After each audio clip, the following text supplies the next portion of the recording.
طالبان څنګه دروغ وایي؟ طالبان په څه باندې خپل شرم پټوي؟ په دې اړه محمد نقیب زمان په خپل فیسبوک باندې څه لیکلي دي؟ ښه راغلاست لیدونکو دې ویډیو ته. هیله ده چې دا ویډیو تر اخره وګورئ او خپل نظر هم راسره په کومنټ کې شریک کړئ.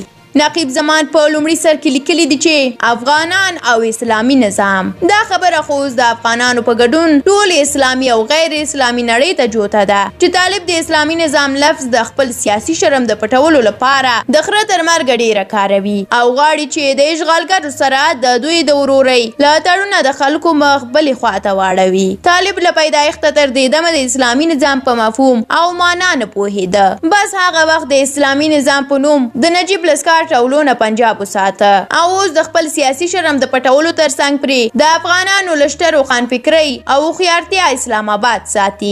په هیڅ اسلامي نظام کې د خپل قوت سپارل خپل ګاونډي ته نه دی راغلی، ولو که هغه ګاونډی د اسلامي نظام او اسلامي امت څښتن هم وي. خو طالب د هیواد ټول پوځي وسایل داسې د پنجاب پر اوږو وربار کړل چې لکه د ملا برادر د پټي جوار چې وي. د اسلامي نظام بل اساسي رکن چې قرآن او احادیثو هم پرې پوره روایتونه هغه د بل احتیاجه د ځان خلاصول دي او تل د خپلو حاجتونو په خپله پوره کول دي.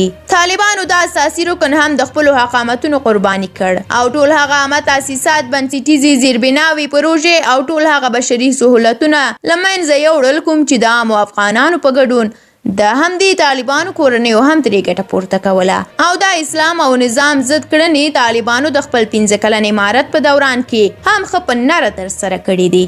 مقصد داسې مورد نشته چې شته نظام د اسلام سره ټکر کې واقع کړي. د افغانستان شته اسلامي نظام د طالبانو له امارت ډیرو اسلامي او غیر اسلامي هیوادونو په رسمیت پیژندلې او پراخې دوه طرفه اړیکې ورسره لري. ګورئ چې دا ظلم لشته هستیو د اسلامي نظام په نوم خلاصول غواړي. نور نو د اجازه مه ورکوئ چې دا تش په نوم اسلامي نظامونه مو د نړیوال زوال او حقارت په غونډې کې نه وي.